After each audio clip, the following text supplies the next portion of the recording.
আল্লাহর পবিত্র নাম হচ্ছে নারায়ে তকবীর, আল্লাহু আকবার। এখন এই শব্দটিকে আপনার কেউ কোনো রাজনৈতিক দল ব্যবহার করতেই পারে, এটা কোনো বিষয় না। তাই বলে কি আমি এই পবিত্র নামকে কোনো কলঙ্ক দেব, এটাকে কোনো বাজে তকমা দেব?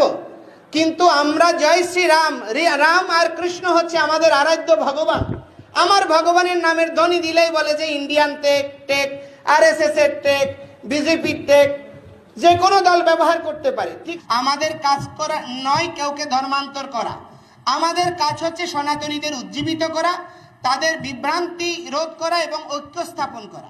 আমরা কোনো প্রাণী হত্যা করি না, মাছ মাংস খাই না, ডিম রসুন পেঁয়াজ খাই না, কোনো ড্রাগ করে না। যারা ড্রাগ করে তাদের মাথাকে যে কেউ বিকৃত করতে পারে। তাহলে আমাদেরকে যদি আপনি জঙ্গি তকমাতে কি বলবো? বাংলাদেশে কোনো আপনার ঘটনা বলি আছে ইসকনের কোনো ভক্ত কাউকে হত্যা করেছে, কাউকে